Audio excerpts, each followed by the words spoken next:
anak-anak, ketemu lagi sama Bu Asri ya. Hari ini kita akan membahas masih di bab ketiga fungsi dan relasi, khususnya pada materi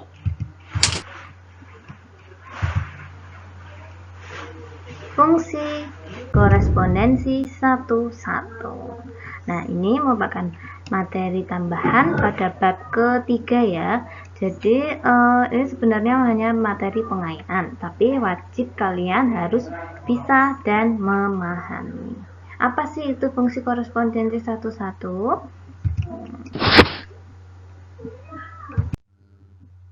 Kita simak baik-baik penjelasan Ibu ya. Siapkan buku dan alat tulisnya. Nah, oke. Ini kita mengenal dulu fungsi korespondensi 1-1 itu bagaimana.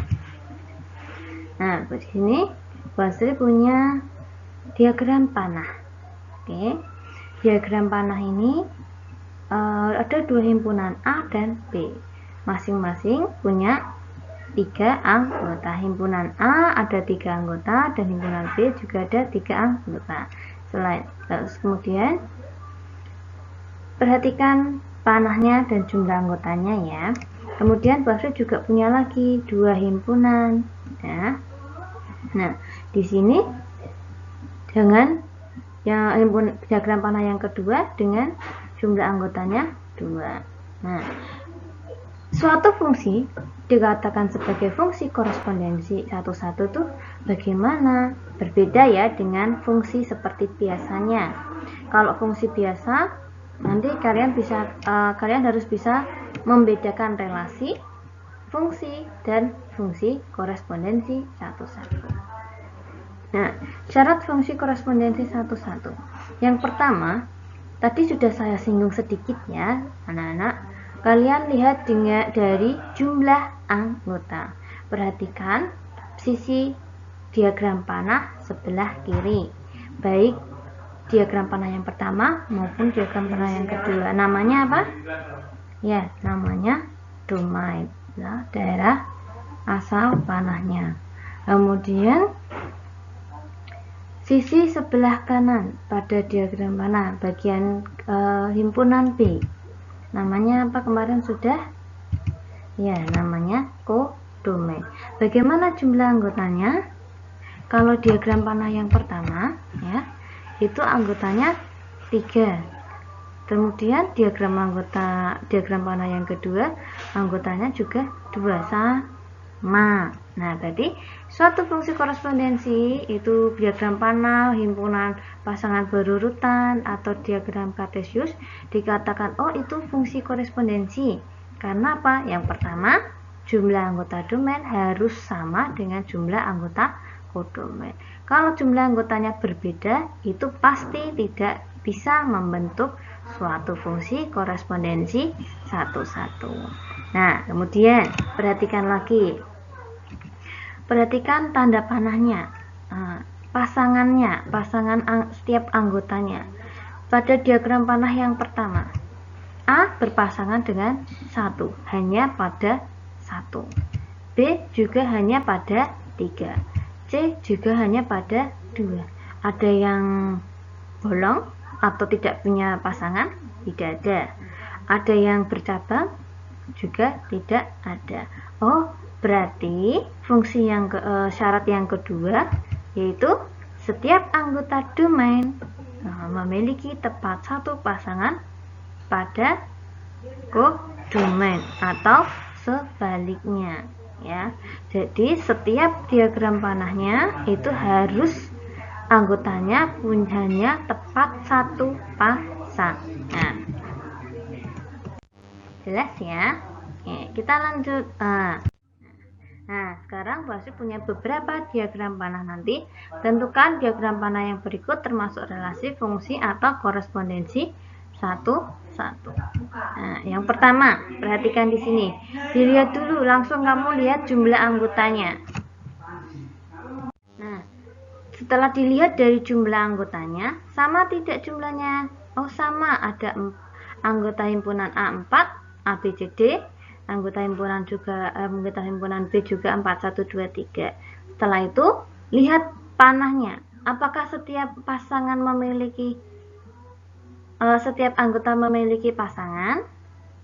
Nah, ya, tapi pada kode domain ada yang tidak punya pasangan, yaitu 4. 4 kan tidak ada tanda panahnya toh. Nah, berarti diagram panah ini disebut sebagai fungsi. Bukan fungsi korespondensi karena ada satu pasangan yang tidak memiliki pasangan. Oke, yang kedua, perhatikan bagaimana dengan jumlah anggotanya? Sama, juga 4. Bagaimana dengan pasangannya? Apakah setiap anggota memiliki pasangan? Ya.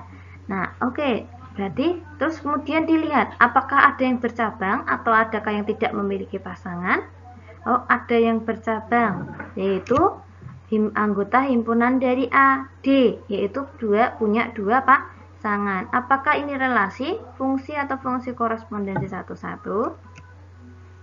Ya, ini adalah relasi karena ada yang bercabang atau memiliki pasangannya lebih dari 1. Nah, kalau yang ketiga tadi sudah jelas ya sebagai contoh fungsi korespondensi 1-1. Yang keempat, nah sama-sama anggota himpunannya 2. Terus masing-masing pasangannya punya berapa pasangan? 1.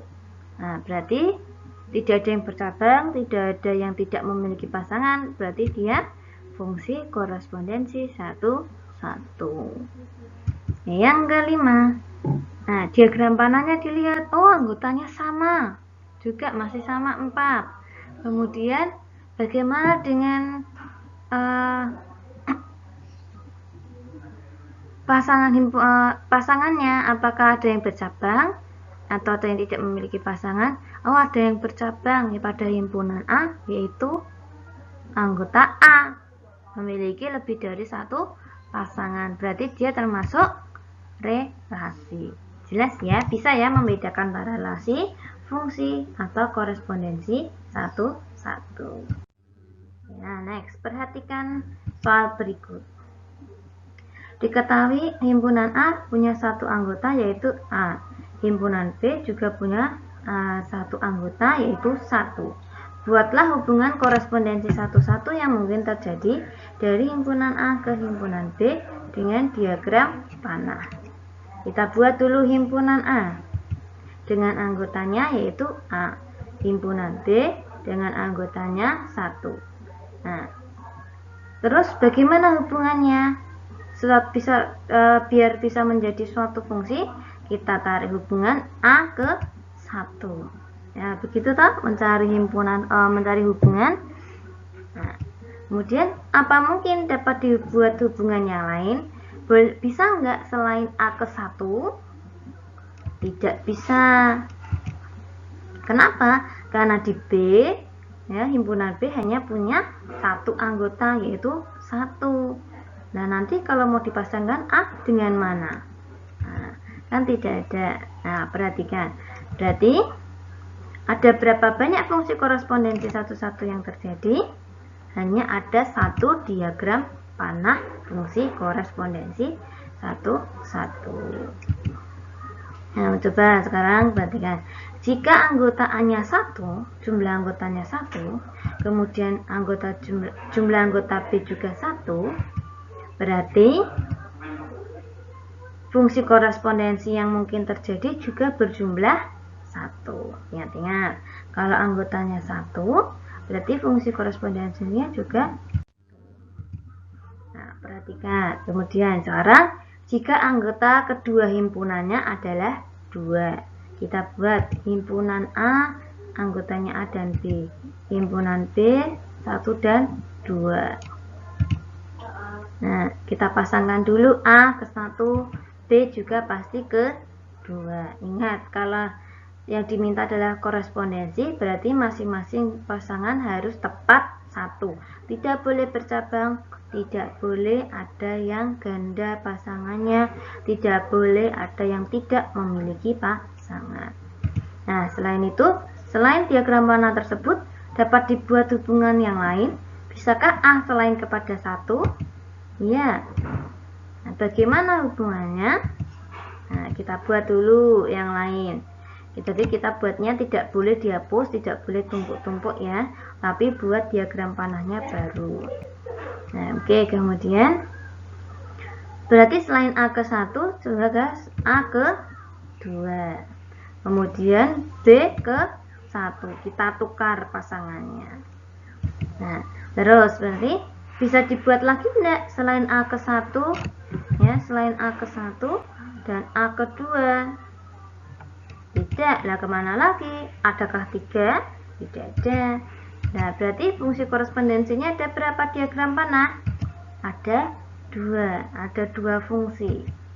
Nah, kalau himpunan A-nya 2, jumlah anggotanya masing-masing B juga 2, berarti fungsi korespondensinya juga ada 2. Jelas ya? Oke, sekarang perhatikan berikut. Nah, bagaimana kalau anggotanya himpunan keduanya itu 3, ada 3 anggota? Kira-kira apakah fungsi korespondensinya juga 3 atau lebih dari 3? Nah, kalau kalian bisa mencoba berapakah hasilnya? Nah, di sini Bu Asri hasilnya menemukan ada 6. Bu, kok bisa? Nah, silakan kalian praktekkan sendiri, kalian cocokkan dengan diagram panah Bu Asri. Apakah sama atau berbeda? Nah, di sini kalau nanti anggotanya 3, anggota himpunannya masing-masing 3, berarti fungsi korespondensi satu-satunya yang terjadi adalah ada 6. Nah, kita akan cermati. Perhatikan ya. Tadi kalau anggotanya A-nya 1, anggota himpunan B-nya 1, fungsi korespondensinya tadi berapa hasilnya? 1. Kalau anggota himpunan A-nya 2, himpunan B-nya juga 2, fungsi korespondensinya juga 2. Kalau NA-nya 3, jumlah anggota himpunannya 3, masing-masing 3, fungsi korespondensinya ada berapa? 6. Ya, benar ya. Nah, perhatikan 1, 2, dan 6-nya. 1 diperoleh dari mana? Oh, bisa perkalian, Bu. 1 kali 1. 2 dari mana perkaliannya? 2 kali 1. 6 dari mana? Oh, 6 kali 1. Nah, angka 6 perlu diperoleh dari perkalian berapa? 3 kali 2 kali 1. Selalu dikalikan dengan kali 1. Nah, sekarang bagaimana kalau anggotanya 4? Jumlah anggotanya 4. Oh, 4 kali 3 kali 2 kali 1. Berapa hasilnya? 24. Bagaimana kalau dengan anggotanya 8? Coba perhatikan. Kalau 4 tadi 4 kali 3 kali 2 kali 1. Berarti dia melangkahnya mundur. Jadi bentuk 8 kali 7 kali 6 kali 5 kali 4 kali 3 kali 2 kali 1. Berapa hasilnya? Nah, betul atau salah? Nah, bagaimana kalau anggotanya itu kita misalkan N, jadi kita nggak tahu berapapun jumlahnya. Terus rumusnya apa? Yaitu N kali N kurangi 1 kali N kurangi 2 kali N kurangi 3 dan seterusnya kali 2 kali 1.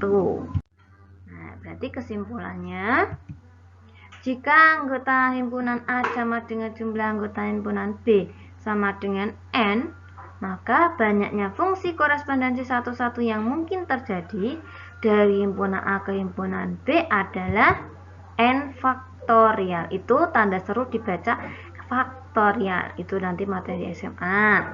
Tapi kalian juga harus bisa sedikit memahami di sini. Yaitu bagaimana perkaliannya, yaitu N kali. Nah, bilangannya berapa? Dikurangkan 1. Nanti dikalikan lagi dengan bilangan tadi dikurangi 2 dan seterusnya sampai kali 3 kali 2 kali 1. Kalau N-nya 10, berarti ya 10 kali 9 kali 8 kali 7 kali 6 kali 5 kali 4 kali 3 kali 2 kali 1. Seperti itu ya. Jelas? Nah, untuk kalian bisa membuktikan jelas atau tidak penjelasan saya. Nah, berikut ada tugasnya. Ada 2 soal. Soal yang pertama, diketahui himpunan P bilangan asli kurang dari 6. Bilangan asli ingat, dari berapa bilangan asli? Ya, dari 1. 1, 2, 3, 4, 5. Karena kurang dari 6. Ya. Q-nya adalah himpunan X dari negatif 3 sampai 3, di mana X bilangan bulat. Oh, berarti Q-nya anggotanya siapa? Dari berapa? Dari negatif 2, negatif 1, 0, 1, dan 2. Nah, dari situ, dari himpunan P dan Q, silakan buat diagram panahnya. Nanti ada berapa hubungan yang dapat dibuat, dan jumlahnya nanti ada berapakah fungsi korespondensinya. Nomor 2, diketahui jika jumlah anggota himpunan K-nya 8, jumlah anggota himpunan L-nya 5, bisa tidak dibuat hubungan korespondensi satu-satu? Kalau bisa, kenapa? Kalau tidak bisa, apa alasannya? Silakan jelaskan ya. Nah, oke, sampai di sini dulu penjelasan materi Bu Asri tentang fungsi korespondensi satu-satu. Silakan ditulis, dicermati kembali, kerjakan tugasnya. Jika ada yang belum paham atau kurang mengerti, bisa bertanya langsung dengan Bu Asri ya. Sampai jumpa.